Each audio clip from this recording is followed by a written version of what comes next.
et bienvenue sur cette nouvelle chaîne YouTube et sur mon tout premier podcast tricot et peut-être un peu de couture si on a le temps. Je m'appelle Tatiana, j'habite près de Lille. Je tricote et je couds depuis l'année 2018 et dans la vie je suis artiste face et body painter, donc je peins la peau, les corps et les visages dans de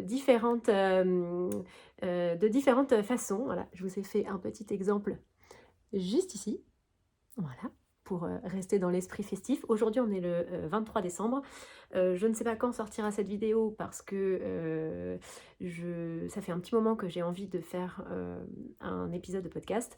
Et je me suis dit, ok, c'est maintenant qu'il faut que je le fasse parce que j'ai un ou deux cadeaux, un surtout à vous montrer dont j'avais vraiment envie de parler. Sauf que je vais l'offrir à Noël, donc si je tourne l'épisode après Noël, je ne l'aurai pas avec moi.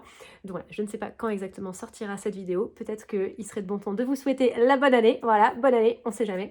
Mais en tout cas, aujourd'hui on est le 23 décembre, on est en mode Noël un petit peu partout et j'espère que vous allez passer de très belles fêtes. Donc c'est parti pour ce format de podcast qui, du coup, comme c'est mon tout premier, je vais rester sur les basiques, projets terminés, en cours et futurs projets et achats. Il faut savoir que, comme je me suis dit hier qu'il fallait absolument que je tourne aujourd'hui, que ça fait 2-3 semaines que j'ai envie de tourner un podcast tricot couture, et ben j'ai tout imaginé dans ma tête, mais je n'avais pas préparé. Donc c'est-à-dire qu'il y a à peu près 3 minutes, et j'étais en train de chercher sur internet quel était le meilleur format pour filmer en vidéo sur YouTube, hein, 4/3 ou 7/9. Donc voilà, on en est à ce degré de préparation, mais tout va bien se passer. Je vais boire mon petit thé. Donc voilà. Et pour vous donner un tout petit peu de contexte, du coup je tricote depuis 2018 et avec une interruption quand même assez longue de 2-3 ans je pense, où j'ai quasiment pas tricoté parce que j'ai monté mon activité d'artiste face et body painter, et je pense que créativement ça m'a pris beaucoup d'énergie et voilà, je suis revenue dans le tricot depuis cet été. J'ai acheté beaucoup de laine il y a 1 an et demi. Et voilà, 1 an plus tard, je commence à tricoter toute cette laine, vous allez voir. Donc, ce que je porte le gilet Caqueta. Et alors, je fais d'une pierre deux coups parce que c'est aussi un projet terminé que j'ai fini en septembre. Donc, c'est le gilet Caqueta, je vais essayer de vous montrer un petit peu, de Morissette. Voilà, donc il y a un jeu de mailles glissé tout le long des manches. Et j'ai fait une modification du patron en faisant des manches bouffantes. Je crois que ça n'est pas prévu dans le patron. Et du coup, j'ai allongé aussi le bracelet de manche. C'est un pull qui se tricote en top-down, donc du haut vers le bas. Les mailles glissées, on en a parlé. Ça se tricote en aiguille 6. Donc, en principe, c'est un projet très rapide. Moi, j'ai mis 1 an pour le tricoter parce que j'étais pas à fond dessus. Enfin, il a été gelé pendant longtemps. Mais je suis hyper contente de l'avoir repris et de l'avoir terminé parce que c'est vraiment mon gilet doudou. La laine est très très moelleuse. Très très moelleuse, elle bouloche. Hop, mais voilà, je vais la raser un petit coup. Mais elle est incroyable. C'est de la laine coloris Hot Pink de Eve Chambers Textile, qui est une teinturière de laine que j'ai rencontrée pendant mes vacances en Irlande il y a 2 ans, il y a 2 étés du coup, sur le stand de qui j'ai absolument craqué. Et j'ai encore beaucoup de laine d'elle à tricoter. C'était un peu le début de ma reprise du tricot après cette grosse pause. Voilà, et donc c'est de la 100% mérino, je dois en avoir ici, voilà. C'est de la 100% mérino, c'est de la Aran, donc 160 mètres au 100 grammes. Et voilà, pour la petite histoire, cet été je suis retournée voir Yves parce que j'avais peur de ne pas pouvoir finir mon gilet. J'ai découvert l'expression yarn chicken il n'y a pas longtemps en regardant un podcast, je ne sais plus de qui. Je me demande si c'est pas celui d'Elodie de A Knitting Journey. Et ça m'a fait beaucoup rire. Et donc moi je joue pas à Yarn Chicken. C'est pas mon genre. J'aime bien être sûre que je vais y arriver jusqu'au bout. Et donc du coup je lui ai racheté un écheveau dont je n'ai pas eu besoin. Voilà. Et c'était pas très grave parce que en plus celui-ci il était du coup c'était pas le même bain, c'était 1 an après, hein. On va pas faire des miracles non plus, et donc du coup je m'en servirai peut-être pour me faire un bonnet ou on verra, ou un cadeau. On verra. Voilà, voilà. Et donc du coup, il s'est quand même pas mal détendu au blocage. Je pense que la laine, elle est très, elle est c'est de la il y a que 2 brins, 2 brins retordus et donc voilà, ça lui donne un aspect, très gonflant et comme elle est tricotée en aiguille 6, voilà, donc pas très un tricot pas très dense, elle s'est beaucoup détendue au blocage. Donc j'ai les manches qui se sont beaucoup allongées, mais c'était pas grave parce que j'avais vraiment bien resserré les bracelets de manches. Et j'avais prévu que le gilet soit un tout petit peu crop. Et en fait, pas trop. Je pense qu'il a dû prendre, je sais pas, 5-10 centimètres, mais c'était très bien parce que moi, du coup, je l'avais fait cropped pour éviter d'utiliser cet écheveau supplémentaire. Donc voilà, ça c'est d'une pierre deux coups, mon premier projet terminé et ce que je porte.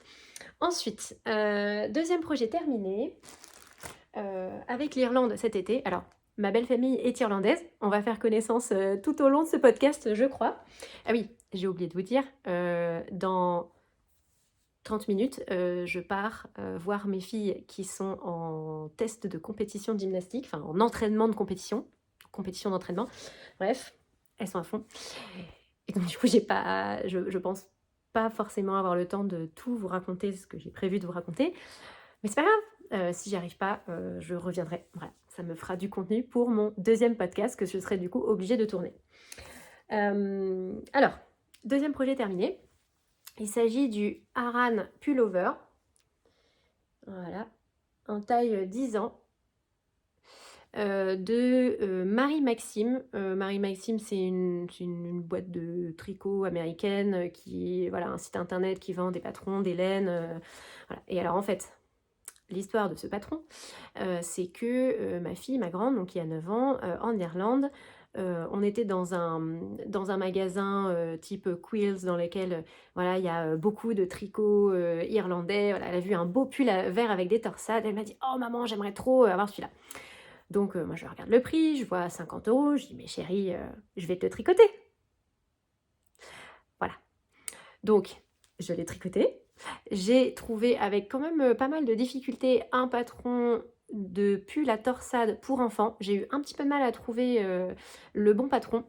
J'ai fini par trouver celui-ci qui est vraiment, qui est magnifique. Elle a que des compliments quand elle met ce pull. Que j'ai tricoté dans des laines de Loli Lafay. Ah, j'ai pas la bonne étiquette. Mais voilà, c'est de la laine de Loli Lafay, son Merino Fingering, coloris Mimosa, voilà, que j'ai tricoté en le tenant en double. Donc c'est un tricot qui se fait en diquet. Alors, à la base, j'ai emmené mes filles chez Loli Lafay, donc au Ch'ti Bazar à Lambersart, à la boutique de Lolita, pour leur faire choisir les laines qu'elles voulaient, parce que forcément, j'ai dit à Zoé que j'allais lui faire un pull, donc vous allez voir après, j'ai fait à Joséphine, ma deuxième fille, qui a 7 ans, un gilet aussi, de son choix. Et donc Zoé a choisi ce coloris, j'en ai pris 8 pelotes. Je me suis rendu compte assez vite que les 8 pelotes étaient mangées et j'avais pas assez, donc j'ai racheté 2 pelotes. Je ne sais pas comment j'ai fait mon compte, mais c'était pas du tout assez. C'était pas du tout assez. Et au final, ce beau pull m'a pris 12 pelotes. Donc il pèse 600 grammes le machin. C'est lourd, hein, c'est un bon tricot. Et il me reste, il me reste ça. Vous voyez, il n'y a pas grand chose, quelques grammes. Donc voilà, c'est un pull qui se tricote à plat. C'est vraiment pas ma préférence. Moi, je tricote en rond quasi exclusivement. C'est comme ça que j'ai commencé le tricot, parce que j'ai commencé assez récemment. J'ai dû tricoter en aiguille droite une écharpe ou deux très très mal faite quand j'étais ado, voilà, pour essayer de vendre des écharpes pour partir en Grèce avec mon lycée, voilà. Mais celui-ci, en fait, se tricote à plat et c'est pas plus mal parce que vu, je pense, le poids du tricot, il se serait peut-être vachement détendu s'il avait été tricoté en rond. En tout cas, les coutures, si j'ai bien compris, ça donne quand même pas mal de structure à l'ouvrage. Après, on peut plus le détendre. Donc j'ai bloqué les pièces d'abord aux bonnes dimensions, en faisant attention que les dimensions correspondent, voilà, au niveau des raglans entre la manche, le devant, le dos, etc. Donc on tricote le devant, on tricote tout le dos, on tricote les manches. Voilà, je vous laisse admirer quand même ces torsades. Alors c'est quand même hyper plaisant à faire. En plus, j'utilise une technique que j'ai vue dans le bouquin de Liz Taylor, où elle explique comment tricoter des torsades sans aiguille à torsade, parce que sinon je pense que je serais encore en train de le tricoter et j'en aurais encore pour 6 mois. Donc je tricote les torsades sans aiguille à torsade, ça va beaucoup plus vite.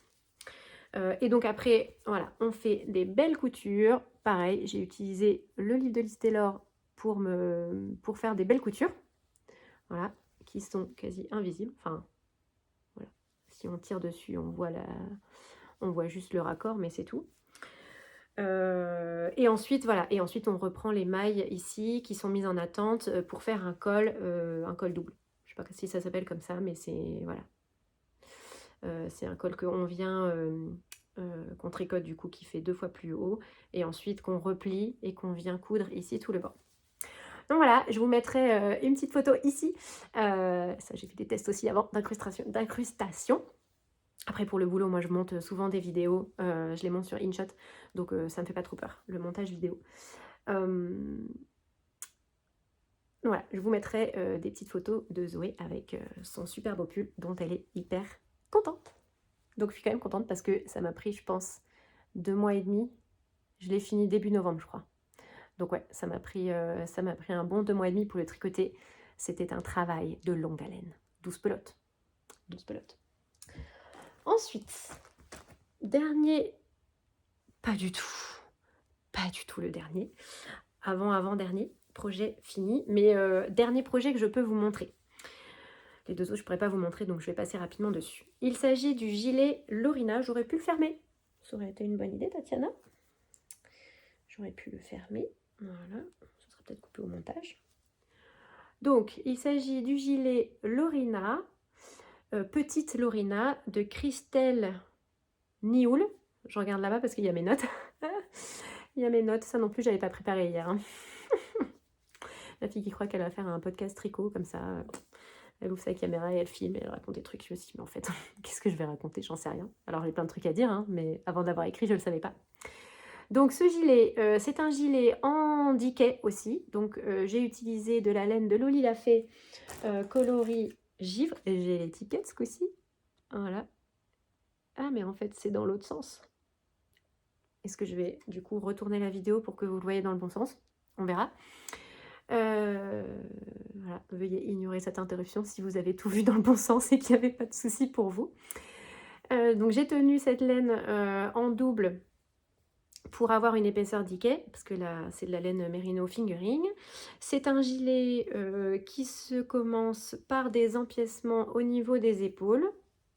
Voilà, donc on commence avec l'empiècement de dentelle au niveau des épaules.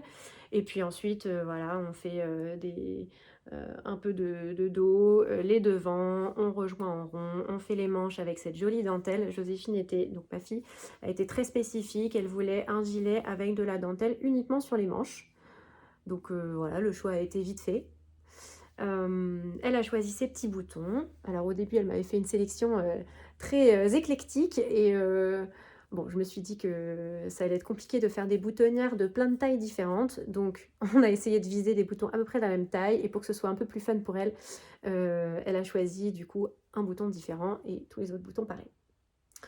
Voilà, donc c'est hyper doux, cette laine, elle est vraiment superbe. Une fois qu'elle a été bloquée, enfin même avant d'être bloquée, elle est douce, mais alors une fois bloquée, voilà, c'est très très doux. Bravo Lolita, c'est vraiment des super laines. Vous voyez ici qu'il y a des petits trous, voilà, parce que mes augmentations, je crois que sur le patron, il y a peut-être une petite erreur. C'est des augmentations intercalaires, et je sais plus, mais voilà, j'ai pas... je crois que je les ai... Comment c'est Voilà, il faut relever le brin par l'avant et le tricoter par l'arrière, ou alors le relever par l'arrière et le tricoter par l'avant. Bref, il y a un des deux côtés. Sur l'autre côté, je crois que ça ne le fait pas. Voilà, l'autre côté, c'est bien. Ça, c'est la dentelle, c'est bon. Mais voilà, l'autre côté, c'est joli. Et de ce côté-là, en fait, je pense que dans le patron, il doit y avoir une petite erreur et j'ai pas fait attention. Ça devait être écrit relevé par l'arrière et tricoté par le brin arrière. Bref, voilà, du coup, ça m'a fait des petits trous. Mais franchement, je m'en suis rendu compte. Voilà, je me suis rectifiée ici. Et je me suis dit, bah, la flemme de recommencer, hein, c'est voilà, c'est le plaisir et le bonheur et le côté un peu aléatoire de ce qui est fait à la main. Pas du tout envie de refaire. Et celui-ci, en plus, je l'ai tricoté en 2 semaines. Donc, comparé à celui-là, pas le même poids, pas le même temps. Voilà, mes filles sont très contentes. Et elles prennent fort soin de leur tricot que j'ai fait avec amour dans des très jolies laines parce que j'ai quand même hésité à leur tricoter des pulls en acrylique en me disant bah c'est pour les enfants, voilà, j'ai pas envie qu'elles soient en stress ou de leur mettre du stress ou de leur mettre la pression pour qu'elles prennent hyper soin de leur pull, machin. Mais en fait, j'ai pas envie de tricoter de l'acrylique. Enfin, je trouve ça assez désagréable. J'ai l'habitude de tricoter des belles laines. Voilà. Donc j'avais envie de me faire plaisir aussi. Donc je me suis fait plaisir. Et puis elles prennent vraiment très soin de leurs affaires. Donc ça va. Ensuite, l'autre patron dont je voulais vous parler, mais j'ai plus que ça à vous montrer parce que c'est un cadeau qui a déjà rejoint sa propriétaire. Elle ne l'a pas encore ouverte, mais du coup, au moment où vous regarderez ce podcast, ce sera après Noël, donc elle l'aura ouvert. Il s'agit du bonnet et des mitaines EFI, un patron de Liz Taylor. Je vous mettrai la petite photo à côté. Que j'ai tricoté aussi dans les laines de Liz Taylor. J'ai trouvé ça super intéressant, cette idée de créer un patron sur lequel il y avait 3 laines qui étaient utilisées, parce que moi j'ai pas encore, voilà, j'avais pas encore sauté le pas d'acheter des laines de Liz Taylor, parce que encore une fois, je me suis remise au tricot voilà, en septembre, fin août, début septembre. Et du coup, en me remettant au tricot, j'ai recommencé à regarder des podcasts. Je suis retombée sur les podcasts de Liz Taylor avec qui j'ai commencé en fait la couture. Et puis, grâce à qui je me suis mise au tricot aussi en regardant ces podcasts. Et donc voilà, Liz Taylor, c'est vraiment, c'est pour moi un monument dans ma courte vie de tricot et de couture. Et donc j'ai pris beaucoup de plaisir à du coup revenir un petit peu dans tout ce qu'elle propose. Elle a démarré son activité pro dans le tricot et dans la couture, enfin dans la couture d'abord, en vendant des tissus, etc. À peu près au moment où moi j'ai commencé à la suivre, un petit peu après. Et voilà, donc du coup j'avais pas encore acheté ces laines. Donc voilà ce qui reste du bonnet. Donc on utilise, voilà, c'est un bonnet qui se tricote en épaisseur DK, donc avec un fil de mohair et un fil de fingering mélangé, tenus ensemble. Voilà tout ce qui me reste. Donc j'ai eu très très peur de ne pas pouvoir finir. J'ai même détricoté le bonnet pour l'allonger en me rendant compte, après m'être rendu compte que finalement j'allais avoir assez de laine. Parce qu'en fait, quand on commence à faire les diminutions du bonnet, on n'utilise plus tant de laine que ça. Et donc moi, j'avais vraiment peur, voilà, de jouer un peu trop à Yarn Chicken. Mais en fait, tout s'est bien passé. Donc ça, c'était pour le bonnet. La petite photo. Et ça, c'est la laine Cumulus que j'ai utilisée pour faire les mitaines. Voilà, qui est assez douce. Voilà, qui est une laine assez douce. Bon, les mitaines, elles sont très douces. Après, sur les mains, je pense que voilà, tout est... Je pense que c'est plus doux sur mes mains que sur ma joue, mais voilà, elle est chouette. C'est un fil bien plucheux. Alors, pas forcément le plus agréable à tricoter, parce que du coup, c'est pas hyper, il n'y a pas beaucoup d'élasticité, et puis il y a des poils partout, mais le rendu est très sympa, très fluffy. Voilà, donc j'espère que ça va lui plaire. Je lui ai mis une petite étiquette All You Need Is Love que j'ai trouvée chez Loli La Fée, que j'adore. J'adore tellement que j'en avais une que Lolita m'avait gentiment offert le jour où je suis allée avec mes filles acheter plein de laine. Et en fait, j'aime tellement cette étiquette All You Need Is Love que je suis retournée là-bas pour racheter un petit lot. Voilà, donc j'espère que ce bonnet ira à ma belle maman. Je l'ai tricoté en aiguille 4,5 et je pense qu'à refaire, je le ferai en aiguille 4 parce que j'ai trouvé que c'était un petit peu trop déjaugé en 4,5. Je tricote pas forcément très serré et voilà, ça c'est le bonnet a essayé de se détendre au blocage, donc j'ai essayé de le contenir. Et pour moi, je préférerais personnellement au porter un bonnet un petit peu plus resserré. Voilà. Ensuite, un autre projet dont je ne vais pas vous parler longtemps, il s'agit du Top Gun Bomber. Je vous mets une petite photo du patron ici. Et alors celui-là, je ne le montre pas parce qu'il est là-haut en train de sécher sur son tapis. Donc je vous montrerai dans un prochain épisode. J'ai utilisé de la laine achetée en Irlande il y a 2 étés. J'en avais pris 5 écheveaux en me disant je vais me faire un pull, un gilet avec. Voilà, donc c'est de la... Alors moi je pensais que c'est de la Aran. Et en fait, pas du tout. Je pense qu'il y avait un petit souci sur l'étiquette parce que moi je lis 160 mètres pour 100 grammes, mais en fait c'est moitié moins. J'ai calculé du coup, j'ai mesuré une partie de l'écheveau que j'ai pesé. En fait on est sur 90 mètres au 100 grammes, donc c'est pas de la Aran, pour moi c'est de la super chunky ou super bulky. Bref, j'ai commencé par la tricoter en aiguille 6, et en fait j'ai fait plein d'échantillons, regarde. Hop, je vous montre. Voilà, j'ai fait plein d'échantillons et encore c'est qu'une partie parce qu'il y a une partie des échantillons que j'ai détricoté parce que en fait faire un échantillon comme ça utilise déjà beaucoup de laine. Sur un écheveau de 90 mètres, il y en a déjà beaucoup qui est parti. Ça c'est genre la moitié d'un écheveau, tu vois. Bref, du coup, voilà, là par exemple, tricoter en aiguille 8, c'est pas mal, mais moi j'avais envie de me faire un gilet avec.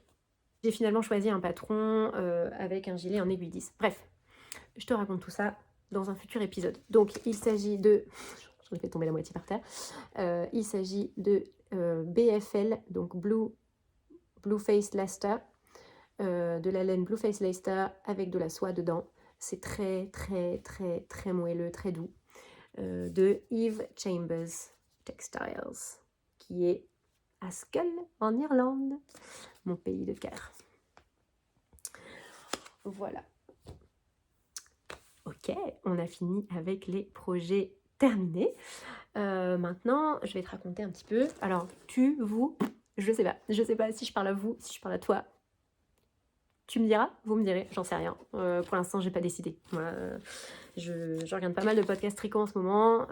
Des fois c'est tu, des fois c'est vous. Moi j'aime bien les deux, donc voilà. Je me suis dit, en fait ça se décidera tout seul. C'est un truc qui vient spontanément, donc on verra. Peut-être je vais dire tu et vous. On verra.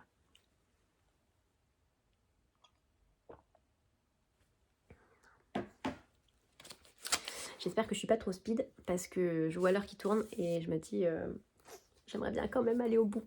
J'espère que ce sera quand même agréable à regarder pour vous.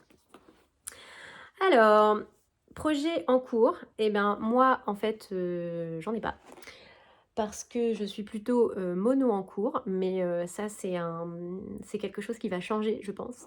Parce que ça fait 2 mois là je pense, je suis un peu frustrée quand je termine un projet ou alors quand j'en suis à un moment de mon projet où j'ai besoin d'avoir le cerveau vraiment concentré et où en fait j'ai envie de tricoter juste tricoter du jersey pour tricoter quoi, pour occuper mes mailles, pour occuper mes mailles, pour occuper mes mains avec des mailles, mais pas forcément l'esprit disponible pour faire des trucs complexes.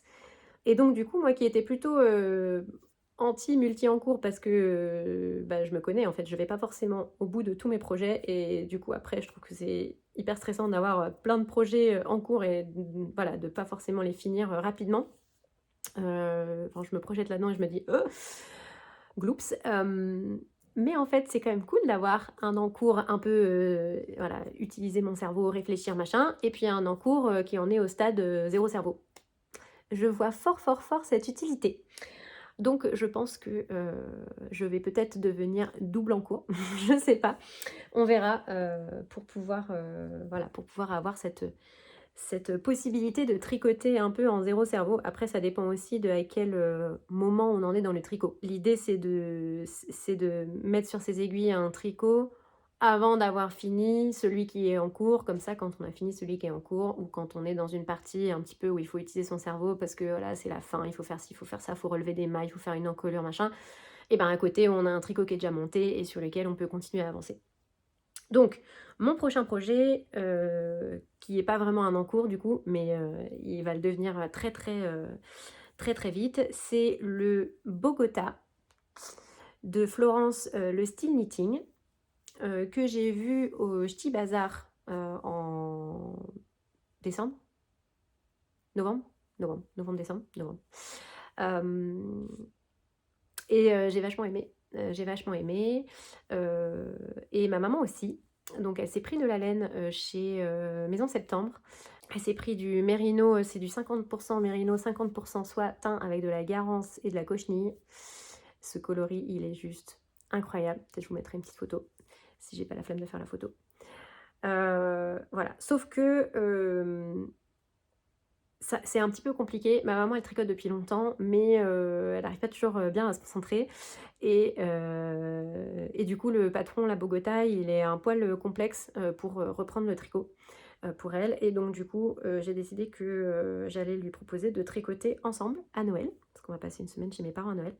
Voilà et du coup, moi, j'avais la laine parfaite pour faire le Bogota.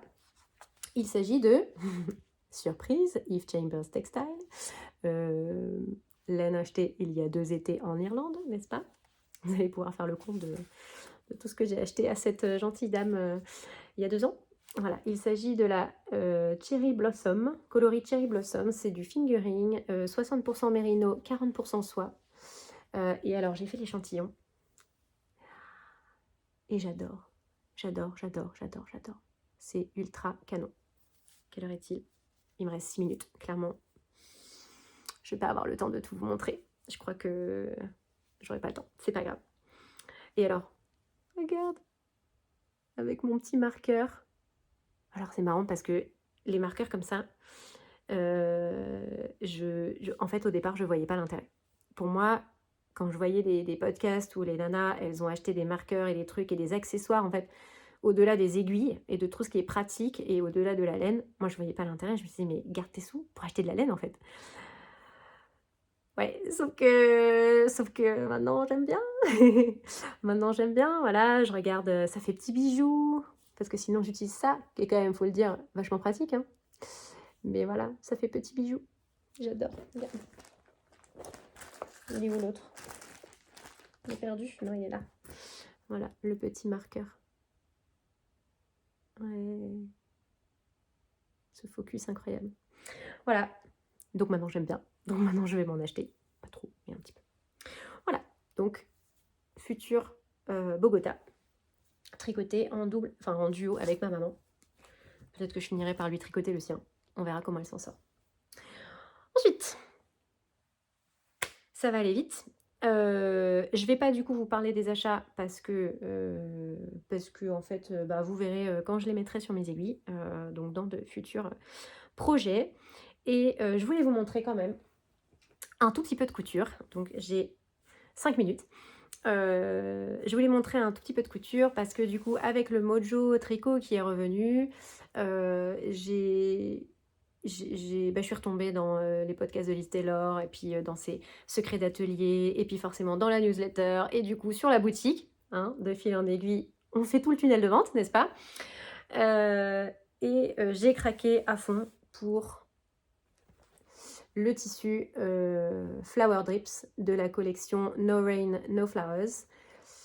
Et alors, je l'ai acheté pas tout de suite, parce qu'il est quand même été en rupture. Il a été en rupture de stock 2 fois avant que je me lance et que je l'achète. Quand vraiment, vraiment, je me suis dit, ah non, mais là, ça me fait trop mal au cœur qu'il soit encore en rupture, je l'achète.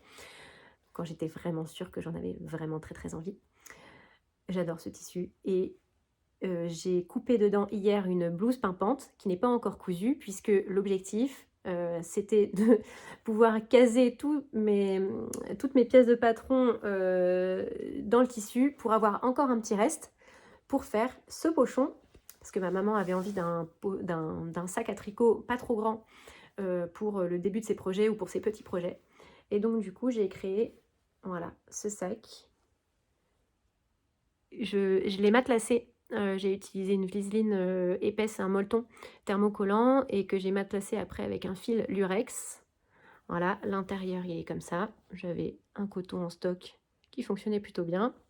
J'avais ce lacet qui venait d'un kit de bijoux de je sais pas il y a combien d'années, enfin, depuis combien d'années j'avais ça.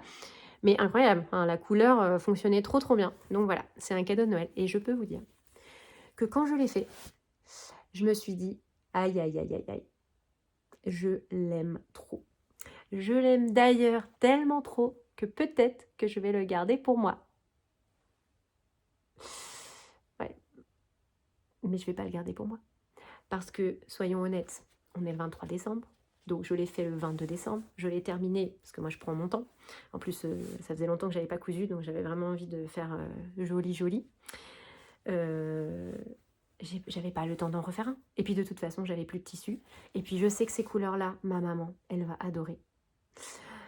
Enfin, je crois. Donc voilà, il n'était pas question que je le garde ou que j'en couse un autre, moins beau, pour ma maman, ou que j'aime moins. Donc, ce que j'ai fait, c'est que j'ai déjà préparé mon petit panier chez Liz Taylor pour me reprendre un tout petit coupon de ce tissu pour me faire le même pochon. Ouais, ouais, ouais. Voilà. Il est beau, hein. T'as intérêt à tricoter, Mamoun, hein. Je te regarde, hein. Sinon, tu me le rends. Voilà, voilà. Et ben voilà, je pense qu'on va arrêter ce podcast ici. C'est bien parce que j'avais pas trop envie que le podcast il dure 1h30. J'aime bien les podcasts quand même plutôt courts, vers 30-40 minutes. Je trouve ça cool pour avoir le temps de le regarder en une fois et en tricotant en même temps le soir. Donc voilà, j'espère que ça vous aura plu ou j'espère que ça t'a plu. Et puis n'hésite pas à mettre un petit pouce si tu as aimé ou si tu es un copain ou une copine qui passe par là et que tu as envie de me soutenir. Et puis, je te donne rendez-vous, je sais pas trop quand, pour le prochain podcast, mais vu les trucs que j'avais envie de montrer et que j'ai pas montré, ben peut-être relativement bientôt. N'hésite pas à me dire en commentaire ce que tu as pensé de cet épisode, c'est tout, si tu as envie de faire connaissance, de me dire qui tu es, qui passe par là. Voilà, vu que c'est mon tout premier épisode, ça me fera très plaisir de savoir qui a regardé ce podcast et ce que vous en avez pensé. Je vous souhaite des belles fêtes de fin d'année. Probablement Noël est déjà passé, on l'a déjà dit, mais voilà, un joyeux nouvel an et je vous retrouve pour plein de créations en 2026. Ah oui, et je me suis dit que pour faire encore un petit peu plus connaissance, je vous ai parlé un petit peu de mon activité de face painter. Comme c'est quand même créatif, artistique, alors on n'est pas du tout dans la couture et le tricot, quoique ça peut m'arriver de me coudre des vêtements pour mes prestations de face painting, et ben je me suis dit que ce serait sympa de finir cette vidéo avec un petit montage photo ou vidéo de choses que j'ai créées cette année voilà, en face painting ou en body painting, pour que vous ayez un aperçu un petit peu plus voilà, un petit peu plus visuel de ce que je fais dans la vie, dans ma vie professionnelle aujourd'hui. Voilà, et ben je vous embrasse et je vous dis à très vite.